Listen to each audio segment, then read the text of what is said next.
I'm Carey Stinson, and my journey through life has been quite an adventure. For over 20 years, I played Barney the Dinosaur on tour and 7 seasons of the hugely popular TV show Barney and Friends.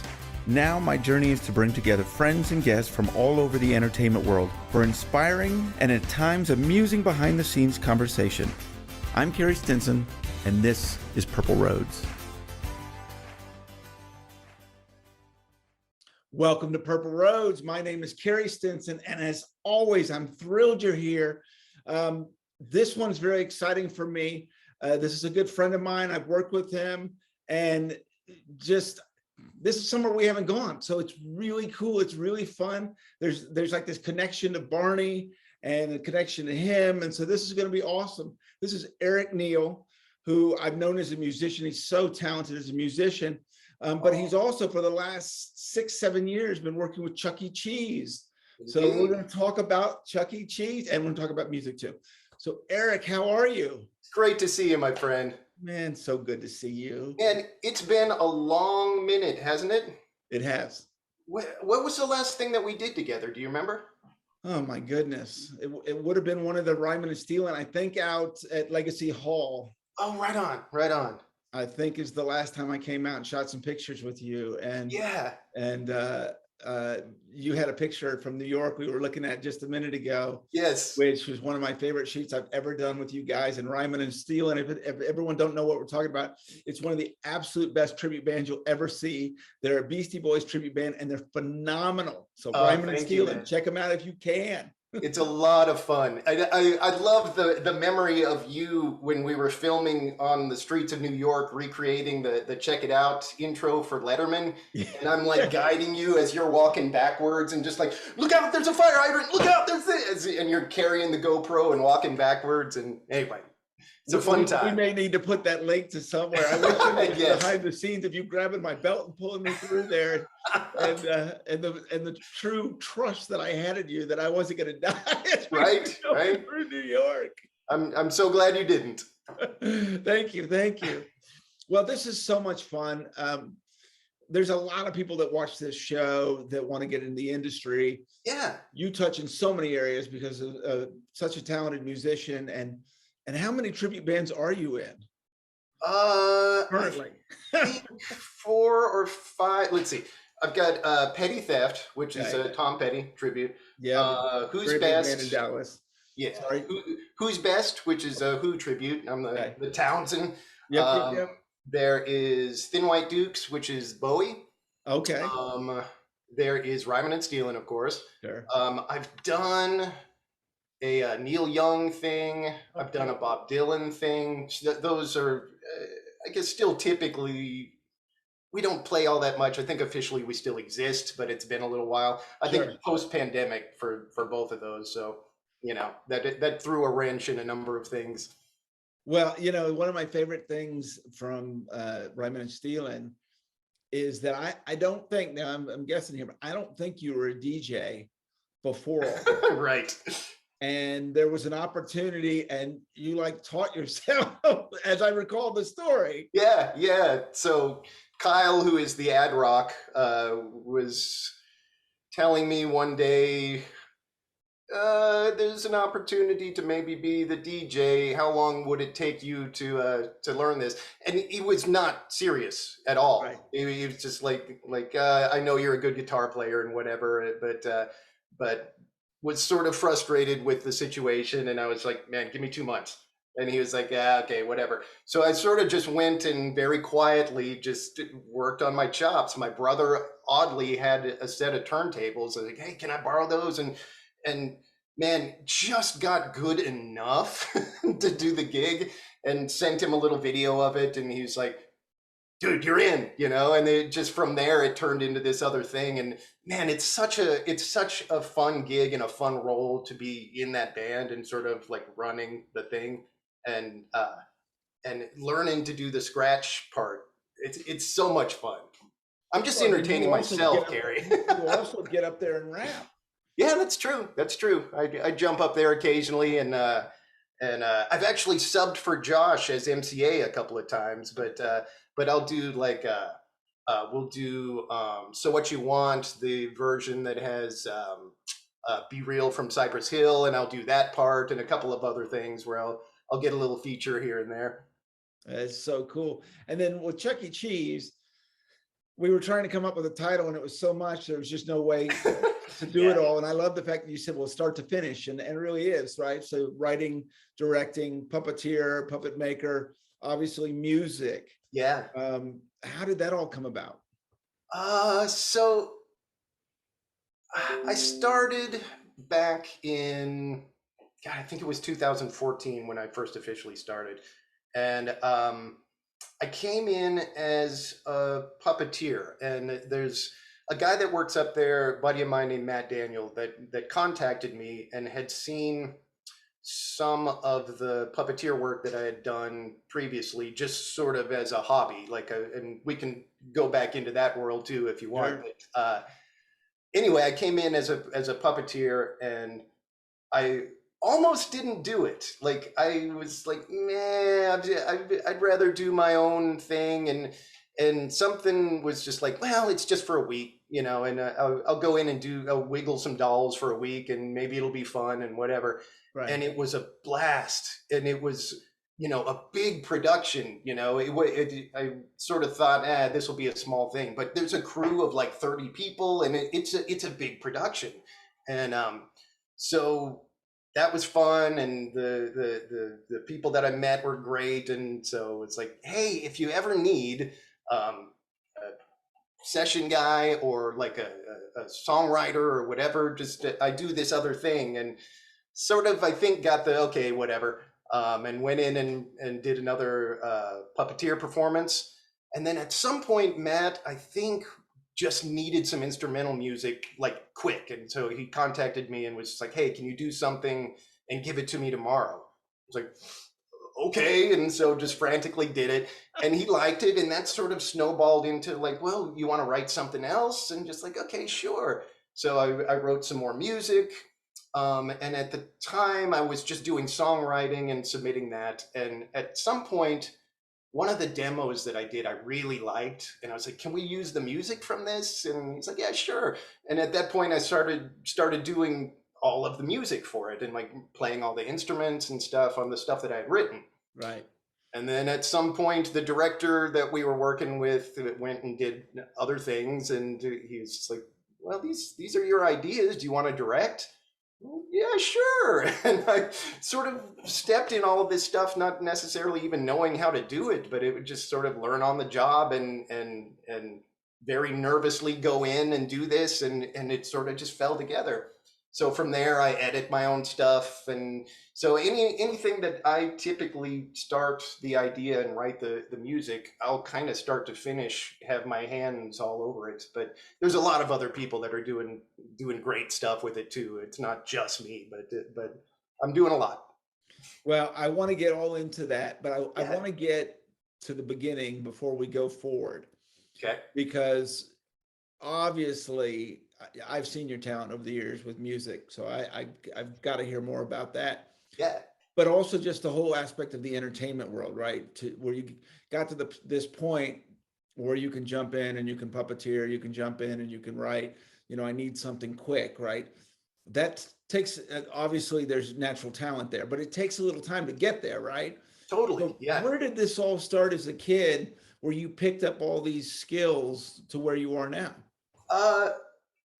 Well, I got to say, like right off the bat, it's really funny. I found a couple of days ago this little book that's like my school years or whatever, where each page is like the next year of school, and there's like a little interview of like, who are your friends and what do you like? And one of them in kindergarten was, what do you want to be when you grow up? And I had written puppeteer and musician. Wow. So I guess I knew early what I wanted to do. And how old were you when you did that? I was 5. Oh, wow. So my parents started me on violin when I was 4, and that was sort of the kickoff. And it's funny, I was watching your Matt Vogel interview, Yeah. and I've heard this same story so many places, but he has the identical story, and I loved the Muppets. I loved Jim Henson and Sesame Street when I was little. Muppets when I was a little older, and just sort of obsessed with it. And more than just watching it, I wanted to know how to do this. I loved the behind the scenes stuff. There was a show that came out. It was an hour-long special called "Of Muppets and Men." That was it just showed the behind the scenes stuff of doing the Muppet Show, and it was so fascinating to me. And watching them, do this and have the monitor and get into the weird contortionist positions, and so I just wanted to do that. And I put on shows with friends, and there's old videos of shows that we did, and totally with I'd get a little monitor and try to do exactly what they were doing on the show. And so that was sort of my elementary school days of just like really honing my skills, but not realizing it. I'm just sort of having fun. But now, were you performing for people? Yeah, I would do shows for like neighborhood kids, and grab some of my buddies and like my brother to come help, but yeah, kind of running the show and like, no, let's do it like this and whatever. But yeah, we would do it for neighborhood kids, and I just remember a lot of just doing it, with me and another friend, and setting up the camera and the monitor, and just for fun, and I hope it was fun for them, but but anyway, junior high hit, and I feared for my reputation, and everything went into the closet, and that was sort of that. We're going to talk about that. Keep going, but I want to talk about that. Right on. And it's sort of a shame. I mean, I wasn't on anybody's radar to begin with, so it's sort of just like, man, just keep doing what you love, But yeah, I was scared of that. But started getting more into music. I picked up guitar at that point, and did like local rock bands, and sort of got that wheel turning. And then junior year of high school, I went. Sorry, you've got me. Yeah. They're all just coming. So the violin prepared you for the guitar? Yeah, totally. Okay. Totally. And it's weird. Violin, I mean, I guess fiddle, you can do whatever. But violin, is it basically the same instrument except?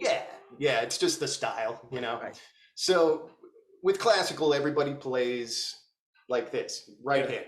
I'm a left-handed dude, so I learned to do this with my left hand instead of my right. So I went from this to guitar playing like a right-handed player. I sort of wish I would have flipped, because there's things that this hand can't do that I really wish it could do, but I digress. But yeah, violin sort of led to guitar. Guitar was much more interesting to me by junior high and high school. And I went to a Bruce Springsteen concert and had that moment of like, that is what I want to be, it just blew my mind. But yeah, these little moments of like, that's it. So I got super focused on music at that point. And high school, I ended up going to, for my senior year, I went to Booker T. Washington High School for the Performing and Visual Arts, or the Arts Magnet, as it's known. We might as well talk about that right now. Yeah. Just what a phenomenal school. Talk about the school and the experience there. So lucky. Carey, I was so lucky. I went into my audition without a thing prepared, just this bonehead walking in with the guitar and just like, yeah, I want to be here. I have no idea how I got in, honestly. I remember like playing some stuff, and then identifying notes on a keyboard, and like sort of call and response, and like, I guess checking if my ear was any good and if I knew any theory, and thank goodness they let me in, because I was drowning at my old high school, and I really feel like it sort of saved me in a way, and I got to focus on what I loved, and I got to play guitar at school, and just like, this is so neat. But didn't realize what a great experience that would be for me musically, for me socially, the opportunities that opened up. My senior year, I moved to bass and got in the top jazz band there, and we toured, and we did jazz festivals, and opened for like Dave Brubeck and JJ Johnson, and George Benson, and it like met these heavy hitters, and it was just a great experience. And playing with such great players, like and I didn't know until after I got out of high school how lucky I was in that regard, and the talent went kind of like that, and just like, whoa, these guys were so great. But being the weakest link, I went like that, like I went into something that like with jazz, I just didn't even understand what I was listening to, and like actually got pretty decent, and it was just such luck. But from there, let's see, where did my journey take me? I got out of high school. I went to Memphis and played in a band there for about a year. What type And of music? well, it was sort of sold as something different than it was. There was a guy out there that some buddies and I hooked up with who was he had like a small hit back in the 70s, and he had connections, and he was like, oh, I knew Elvis Presley, and I know all these these people in the business, and I'm ready to do it again, and I've got all these originals and da da da. And I'd say it was sort of classic rocky and sort of soul, like he had a great voice.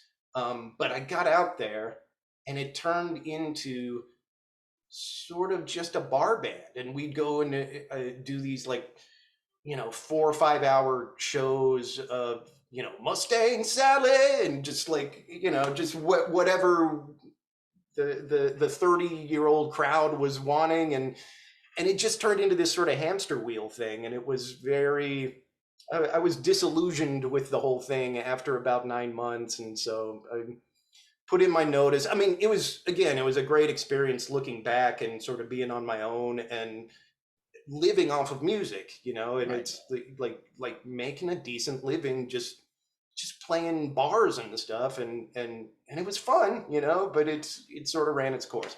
Sure.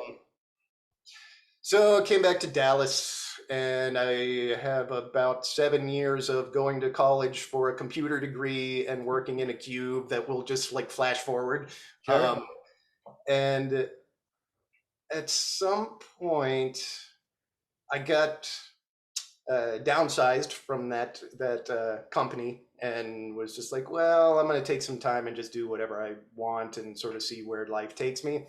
And I started playing music a lot again, and joining bands and meeting people, and sort of just to pass the time. But once again, I sort of got in this thing where I'm making money, I'm playing in Right. bands, and I started teaching, which was a good, source of income, and really fun too. But that was sort of, my days were filled with that. And then at night I'd go play, and not by design, but it was just like, I'm doing it again, and it's fun. And so here we go again. We're back sort of in the music world. Okay. And then and cut me off if this is going long, but in No, it's fascinating. 2007, just goofing around on the internet, I came across a website. Oh, I should give a plug, projectpuppet.com. All right. It is this great website that has simple patterns up to more complicated patterns for building puppets. And they're great patterns, and they're very Muppety looking. Yeah. And just randomly came across this and was like, what the heck, I'll do that. So I ordered a pattern and started building, and built another one and built another one, and started doing some of my own patterns just sort of as a hobby. And some of the musicians were like, you do what now? And it's like, yeah. And so mostly, like, and by mostly, I can think of one comment that was like, you weirdo. Everybody was like, that's so cool. And beyond that, so cool, like, can I help? And you want to do something? And so started doing videos with musicians that I knew, and not necessarily like kid songs, but kid friendly Yeah. songs, Yeah. and with puppets, and Right. was like, okay, this is fun. So that sort of snowballed, and I think that after I had a collection of them, that's what Nat saw, and I got the call from Chuck E. Cheese to, hey, come do this. But as people sort of got to know that, hey, he's got this side life, I was getting other calls for gigs for like commercials, and I was like Chester Cheetah in a commercial, and Osito, the little bimbo bread bear, that little white bear. Yeah. I was that character. Couple other things. I built some puppets for commercials. I did an encore thing. Anyway, it's sort of just this thing that was hobby style, and it just ballooned into this, like, oh, I'm actually doing this as a living, and it's great fun, and it's back to feeding what I loved as a kid. I do, and you've just hit all these areas that I'm so connected with, and a lot of the reasons I've done what I've done over the years as well. Yeah. You have to try things, like you're talking about the band in Memphis. You have to try things because you just don't know. That's what happened with Barney.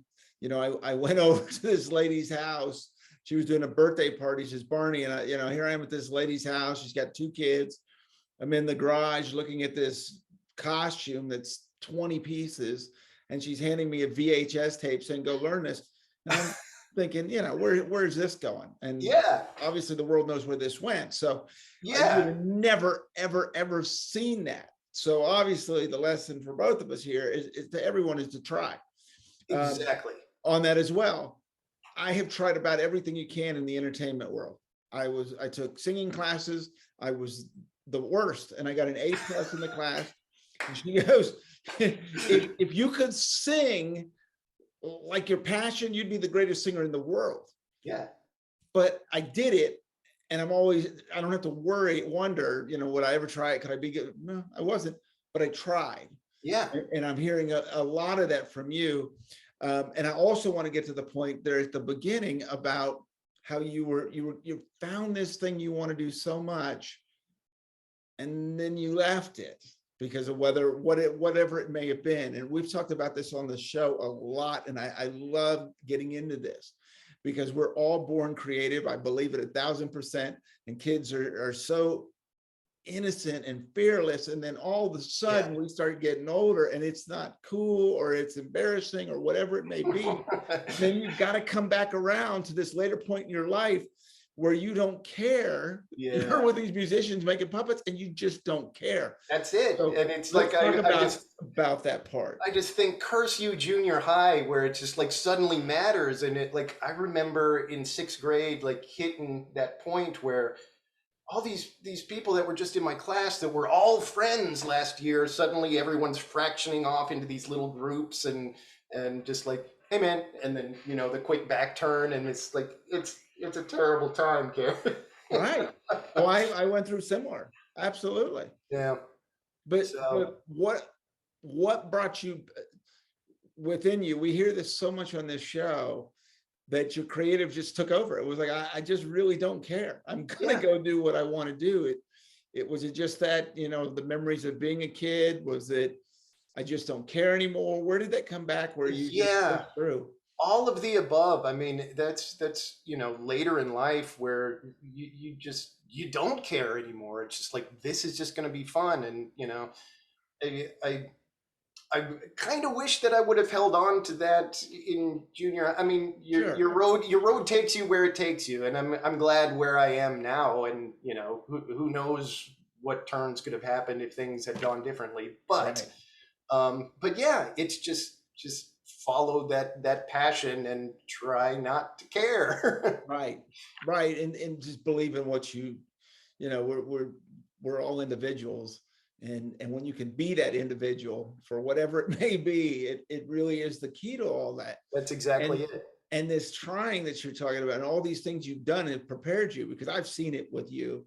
How you can pick up things quick, and I've seen you lead bands, and I've seen all these things which are obviously turned into what you're doing, and it's just so important, because then who knows what's next, and you're ready to jump on that. Were you at all nervous when the Chuck E. Cheese thing came? And I know you were, it's a job and you want to try, but were you like, because Chuck E. Cheese has been around since 1977. True. All right. The creator started Atari, if people don't know that. I grew up on Atari, so I know all about that. Yeah. Right. And Yeah. here we're talking about, what, almost 45 years later. Yeah. So it is a brand that everyone knows. Were you nervous going into this, going, I kind of had a hobby in the puppeteering, and now here I am doing something? Oddly not. Seriously. And like, I think the not,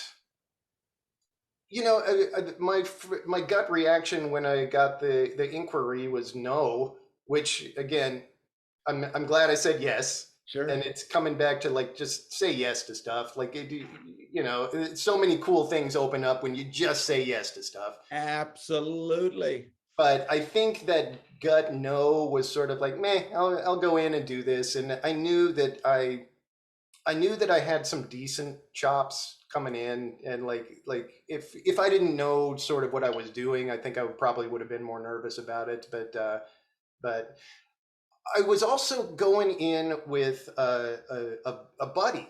It was his first shoot, and he's been doing a performance since then. A guy named Daniel Matthews, who I met at. Okay, let's talk about this. Noel McNeil was on your show. Yes, fair. He and Peter Linz, who's Muppet fame, do a workshop in Denton called Beyond the Sock. Yeah, he talked about it on this episode. Yeah, on the show. So it was either 13 or 14. I think it was the first year that they did it. I had that week off and was just like, oh, that would be fun. And went and did it and met a couple of people. And anyway, this guy, Daniel, was one of the guys that was at that event, and local guy. And so he was coming from zero too. It was really neat to watch him have no skills, and by the end of the week, like kind of getting it down. And he comes from a improv comedy background. So as far as like the skits we were putting together, he was killing that. So anyway, I digress. I sort of had the security blanket of the buddy going in too. So that helped. But yeah, I don't remember really being nervous. And when they were like, hey, we need a puppet to, puppet up, I was just like, I'll do it, and just ran up and did it. And I remember seeing a couple of eyebrows go up when I was like doing it, like, okay, so I think I'm making a good impression here. And so yeah, it was good. It was good. Well, that's one of the toughest parts for all of us, right? I did that as well when I jumped in the Barney suit. Yeah. For Cheryl Leach, Dennis DeShazer, and Kathy Parker, and you just do your thing. You just do your thing, and I get out. And I get, well, that was good. Was that good, like as in I got the job? Or was that good as in we might call you, or, right. I mean, it really is nerve-wracking. So yeah. I can understand what you're talking about. Looking over there going, well, I know I'm good, but do they know I'm good? Am I going to keep doing this? I also had the luck of going into it not really having an audition. I had a reel of sorts, but that was just here's some stuff I did for fun. But yeah, I came in having the gig, so it wasn't even like, oh, I really want this, and having that extra pressure. I was already in, Right. But I guess I got called back for the second one was like, okay, I did good enough. Right, exactly. We were talking about this before we started the episode, and I mentioned it in the opening. So much connection with Barney. Bob West was the voice of Pasquale. He was involved with Chuck E. Cheese for a long time. Yeah. Duncan was involved. One of the voices from Barney was involved with it. Stephen White, one of the writers, was involved. And if I dig deeper, I'll bet I'll find some other people. Yeah, I know some of the crew. Involved. We've shared some crew, and I think there's some people in the art department that were Barney folks, and yeah, it definitely keeps coming up. Yeah, it's so many talented people in the Dallas-Fort Worth area, and in Texas. I talk about it all the time. Yeah, to Texas, and so yeah, it's who knew? Yeah, I know. Well, that's the whole point of this, is we want them all to know. Right. In Texas, we know what we're doing down here. Right. But I think that is so cool. I want to talk to you about what it's like. Chuck E. Cheese has changed so much from what they were originally doing to what they're doing now. Yeah. You're working with a kids brand, but you also have to keep it modern, which is tricky. It is very tricky. So what has it been like since you've been there and keeping it, kids' attention spans have changed, so much has changed in that. Yeah. And I know they've changed that brand a lot. What has it been like working on that aspect of it? Well, I came in with the the current Chuck universe that Sure. is today. So with Jarrett Reddick as Chuck, and it's sort of the rock star Chuck version. So Right. Explain that. well, it's hard to explain. I know that there was sort of like a early 2000s version of Chuck and a 90s Chuck, and like the original one back in the 70s with the bowler hat, and so he's had a couple of evolutions. Right. And man, some of the stuff in the 70s, it feels very adult, like the some risque jokes, and Sure. I get the feeling that it was there to entertain the adults as the kids went off and played video games and stuff. Sure. But yeah, it's definitely more geared towards kids now. When I write stuff, I try to put little nuggets in for the adults, like some things that would definitely go over kids. Not anything that's like offensive or whatever, but just like Sure. I see what you're doing there. Yeah, a lot like what Sesame Street does a little Totally. bit, where they always kind of put it towards the adults a little bit. Yeah, a little nod to like the adult that's sitting there with the kid, and Sure. I've tried to do that musically, sort of stylistically. If I'm a loose, I'll do something that was like early 90s hip hop style that Sure. a little kid isn't going to grasp sort of what we're doing, but some of the visual stuff and some of the styles and that kind of thing, that's all for mom and dad, of just like, Sure. this is what you used to listen to. Right.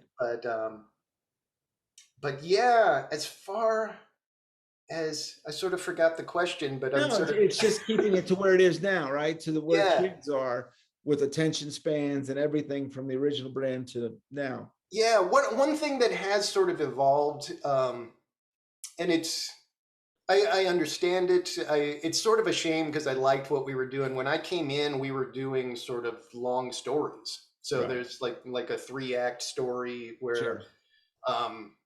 and that was what was shown in the stores, and they sort of got rid of that, and they went to sort of the 3-minute skit, standalone skit, or music video, or whatever. Right. And I get it. It's easier to keep a kid's attention when it's a 2-3 minute thing, but it was fun to do sort of the episodic stuff. Sure. But one thing you touched on, it made me think about what I sort of like doing, and it's a great age group to be writing for, especially musically. And it sort of encapsulates what we were talking about when you get to junior high and you start caring what's cool and Right. that kind of thing. But that 0 to 10 crowd, they're great because they're just little sponges, and you can throw any genre, any style at them, and there's a good chance they're going to like it, Right. And I've no directive of anyone else's, but it was sort of my own personal thing. It's like, I want to throw as many different styles in as I can, and almost like a music appreciation class for kids, of just like, here's this, and here's like old country, and here's funk, and here's rap, and here's, and it doesn't need, we'll do modern pop songs too, but it doesn't need to be exclusively that. And that's so much fun to me because kids will eat things up. I know people with kids that, their 7-year-olds loves like Stevie Wonder, and it's just like, why would he pick that up? But it's just like, because it doesn't matter yet, right? Which is fun. Well, sure. And the importance of that, right? Introducing kids into different styles of music. I think that it's wildly important, and I have nothing to back that statement up, but I just think it's so like, and it's the perfect time to like throw these things in, and then there's like a memory of like, oh, I remember this song that I loved, and you know, you're fitting it into this little window where they're accepting of this stuff, right? And they're not going to be again until late high school and college, and so anyway, get it in early and create the memory of like, oh, I liked this, you know. Well, it's something that these shows do the popular ones and the top ones do such a good job of, which is the education and the entertainment, right? Yeah. You're doing that entertainment, but you're sliding in things for the kids to learn. In that case, different styles of music, Yeah. all kinds of little things that you can do. Yeah. And it's not supposed to be an educational thing. It is heavy on entertainment, Sure. But I've always tried to sort of, you know, not heavy-handed at all, but sneak in some little message, or you know, to have a moral, and Right. not huge, you know, but Sure, I want sure. it to be fun and funny and whatever, but some little piece of something that gives it some depth, you know, Sure. and hopefully I do that. Well, so I want to talk, I do this in every episode, and it's important, and I'm curious, what is it like when you get into this part of the industry, when you're entertaining kids? Because it's a different audience. It just is. There's a responsibility to it. I've talked about it. I've learned you have a power, but you also have a responsibility, Yeah, right? It doesn't matter if you guys are just having fun. You've got honor, right? totally. Right. So Yeah. what has that been like for you? um I had a very early awareness of not wanting it's always bothered me, the thought of kids sort of losing their innocence early. You know what I mean? I do. And I want to do things that are fun and entertaining, but have sort of a purity to them, Sure. and hopefully even kind of keep them in this world for a little while. Like if it's good enough and they want to stay, you know. And Sure. I hate the idea of kids sort of growing up too soon, and you know, so if something good sort of keeps them in a sort of pure world, I like that. Um, Beyond that, I sort of just think of what I was like as a kid, and what I could handle and what I couldn't handle. And I was a very sensitive little kid.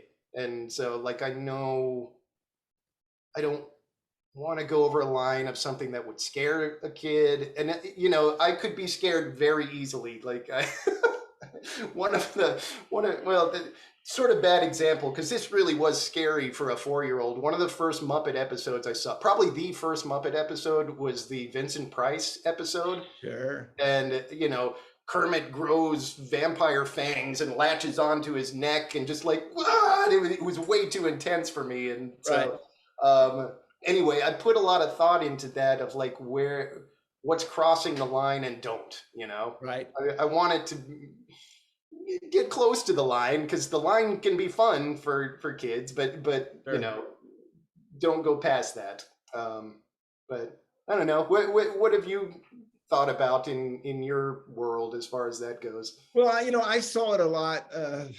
Barney was a 7-foot dinosaur that Yeah. was jumping and dancing and all of those things. And, there was many times I came flying in a room and kids just, Whoa. right, Yeah. right, tears and things of that nature. And so I learned how to be able to pull back. And I learned, depending on the kid, it really doesn't matter, right? If they're scared, it's legit. And so Totally. you totally pull back and you make smaller movements and you let them come into you. And so I really learned that skill over the years. Yeah. How to do that. We went to hospital appearances. We went all over the place. And so there was times, and you can't judge by their age, right? I've seen, Totally. 3-year-olds that want all of that. And then there's others that you gotta pull it in. And so it is really a responsibility with that. And Yeah. I've never seen an audience where you're so in tune with them. Like I would go in the room and see them, and I am in tune to what's going on and watching them closely on how to pull back and this, and because you want to give them that experience. You know, I can talk about going to Chuck E. Cheese when I was a kid, right? I went to Chuck E. Cheese. I remember good experiences going there. My parents taking me there, and it was fun. So if you get into this industry, it's just really important. And look what you're doing, you know. You've learned things from the Muppets and things of that you put into what you're doing now. And I love you carrying it forward. I think that's just awesome. Absolutely. And it's funny, you don't realize as a kid when you're just playing that you're preparing yourself for your career, you know? And I think about that with music too. When I was in high school, a buddy of mine and I had 4 tracks, and we would write songs specifically to make each other laugh, you know, just the dumbest stuff we could come up with. And it's got a very similar quality. It's not dumb stuff, but I'm trying to make people laugh and make people smile with what I'm doing now. And I had no idea that's career prep, you know. It's just like, I'm just doing this for fun, but I kind of still am. Right. You know? Right. And let's talk about that part, because especially as a musician, I want to talk about the musician part of it, because being a musician and being a working musician are 2 different things. And it's very difficult if you can make it in all those areas. So you've still got to have fun, right? If you lose the fun part, I just don't think you'll really find the success that you want to have. Absolutely. But the hustle that's involved, keeping yourself open, you know, here you are, a musician going down this great path, you're teaching, which, you know, that's great also. And then all of a sudden you're doing Chuck E. Cheese stuff. So opening yourself up for those things. Yeah. Obviously you talked about it earlier, but I want to go in even further into this about, I'm making a living as a musician, as an entertainer, as a performer. Yeah.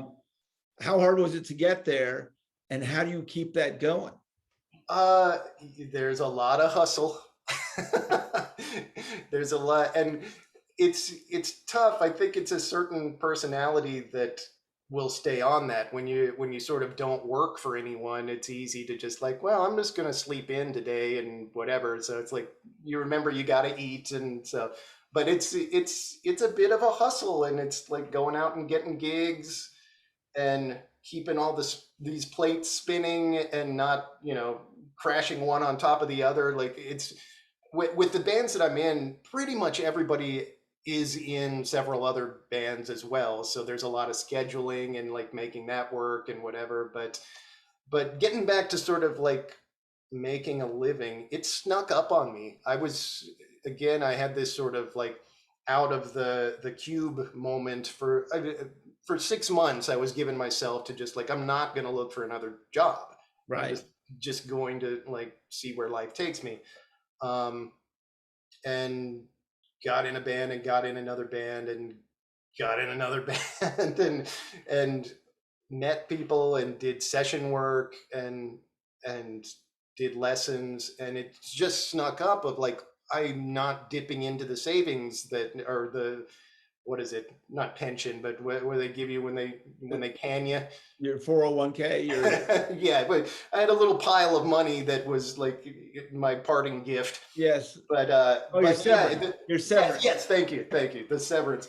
But the first month that I realized that didn't go down, and it's just like, I think I found my new thing, you know. Right. But it's funny, you know, it's not the junior high, I'm going to be Bruce Springsteen up there. You sort of change your idea of what success is. Sure. And, but I think about it like, there was one night I was coming home and just like, it started welling up like, you know, I mean, I'm not like super rich or anything, but I'm going and doing, people pay money to do things for fun, and I just got paid money to do something that's fun. And it's a cliche, but you know, you find that thing and you don't work a day in your life, you know. Right. It's very true. It's very true. And I understand exactly what you're talking about. Yeah. I know people on here, we have a lot of puppeteers that watch this show. So I want to get back into this with Chuck E. Cheese in the fact of, because we mentioned writer, director, all these things. Let's talk about puppet maker. Oh, okay. Okay. So are they telling you what they want? Are they giving you a general idea? Are you creating something and saying, here it is? How's that all going? Yes.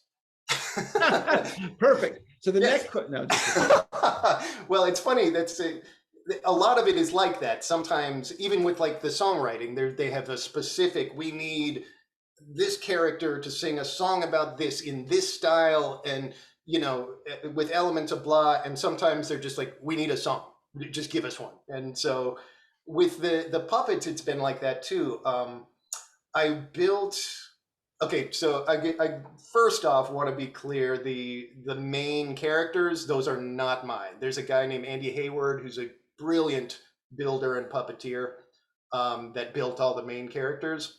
You should have him on. He's a great dude. I'll get you in touch with him. Dude, love it. But there's like side characters that show up that I've built. A lot of the times I will write a song or a skit that something that I thought of, okay, this requires this puppet, and so I'll build it, and that's how he becomes part of the Chuckyverse.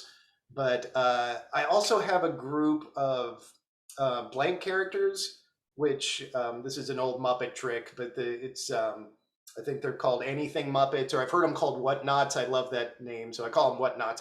Basically, like Mr. Potato Head puppets. They're just blank characters, and you can stick on features and whatever. So, you'll see this little purple guy that was like the vampire in the Halloween episode is the little kid in this episode is the dancing girl in this episode, and so there's a handful of those that are just forever changing out. And I presume that's great in a pinch, right? Oh, when you yeah. need something, how long does it take you to flip one of those? It depends. Like I've gotten their features, the collection of features has grown over the years. Like they started with like, okay, here's 2 sets of eyes and whatever, but with each go around it's like, well, this is going to be a witch, so I need like big googly eyes and a big green nose with a wart on it, and so those go in the box. And so the more that has grown, the easier it is to just like grab some features and pin it on and put a wig and whatever, and now you got a new character. But now, are you doing voices for the characters too? I am, and it's again mostly the side characters. I'll say mostly it's the side characters, right? But little stuff that's popped up. There's like a giant armadillo named Phil. That's my voice. There's Gary the ghost. There were a bunch of little baby Munches, the big purple monster. So there was a skit we did where he's got a bunch of little baby siblings that are all like little squeaky voice guys, and those are all me. Scraps, there's a dog, just any sort of side character that comes along, and it's just like it's going to be either me or Matt probably. Right. But I have the luck of being the one that's recording the demos and stuff, so it's my voice to begin with, and Matt's just like, let's just keep it. I'm like, cool. But are you testing it out? As far as what do you mean?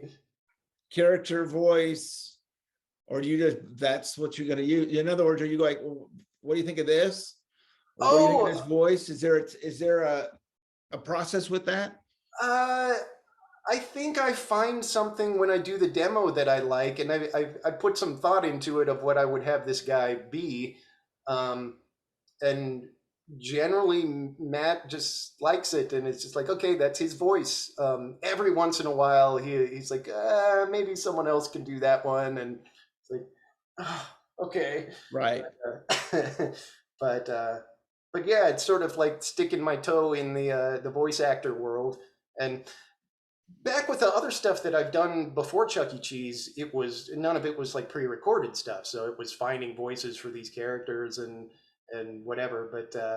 But with this, they've got the voice actors for the main guys, and so it's getting the like I guess what you did, wasn't everything sort of pre-recorded and you learn the rhythm and do it, or was he on set actually doing the voice? So he was live on the scripts. So when it was dialogue, he was live, sitting in a room with 4 monitors. Yeah. When the songs were recorded, but he had a live mic.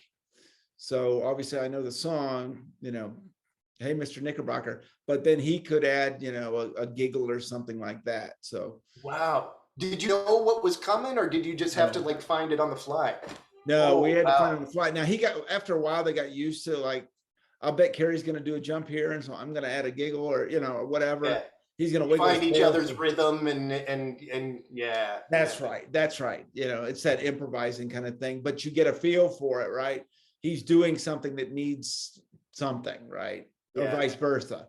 If he I can hear him start to go, well, it needs something. So it takes time to get used to doing that, by the way. So I know exactly what you right. I mean, with us, usually we have the luxury sort of it's still hard, but we get the pre-recorded dialogue in advance and have a few days to learn the rhythm of what we're hearing, and so we can sync up with that, and that's sort of the gig. But you can also sort of nudge the audio at the end if you don't exactly hit it, which is one of the great things about getting to do the editing, like being the puppeteer and knowing, okay, this is how this works, and having the eye for that. I think that's bumped the quality up just a little bit, because it's a different thing of like I don't know that people necessarily even see it if it's a little bit out of sync, but every puppeteer is like, oh God, I can't believe they used that, Well, I do, and I want to talk about that real quick, is that perfection can just destroy you in this industry, because no one's perfect, right? It's just impossible. Yeah. And so where did you get to that point?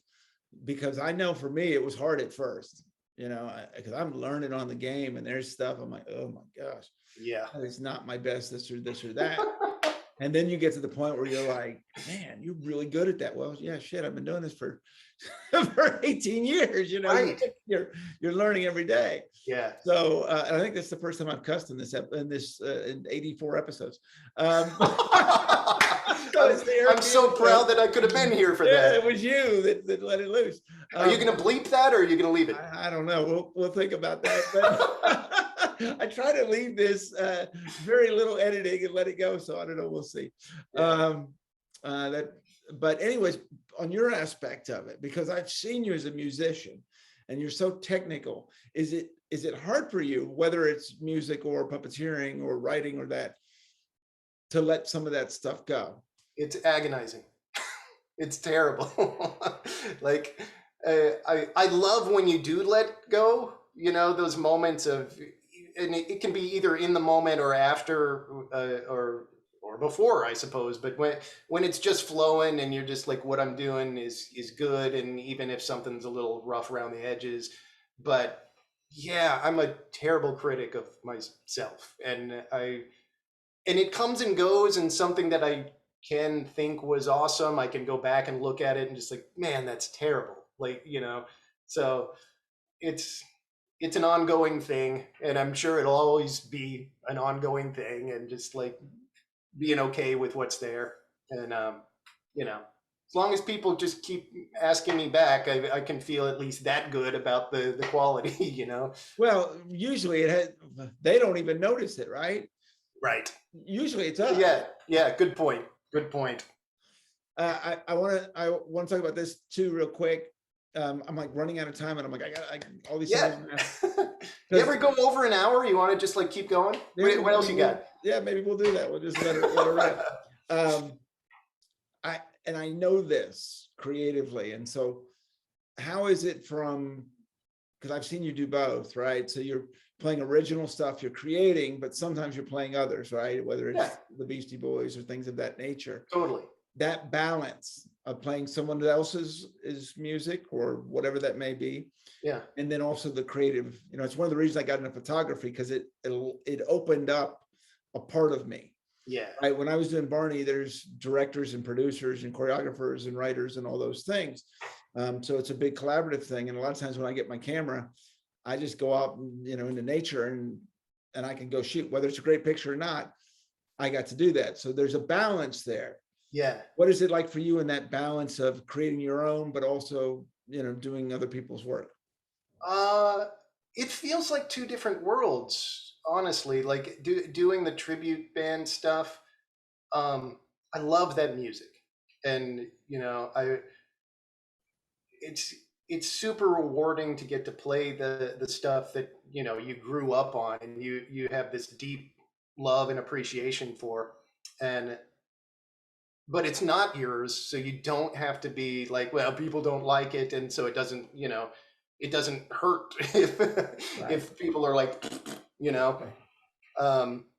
but with Chuck E. Cheese, and I guess the other stuff that I've written for, it's definitely a different thing as far as creatively rewarding, which of course, because you're making it.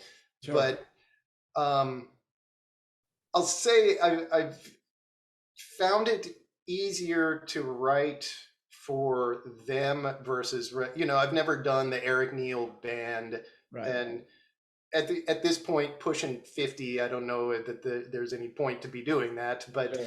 that's a way more intimidating thing than to write for a mouse, and it's that's not to diminish that at all, because Sure. I'll get to the end of a song and just like, man, I really like that song. That's a good song, and I'm proud of that, and for all kinds of reasons, but it's way easier to be forgiving in the process of just like, man, let's just keep going when you're writing for the mouse, Right. So it's made it a little bit easier to get to the finish line, but still be really proud and really happy of what I've done when I get there. You know what I mean? I do.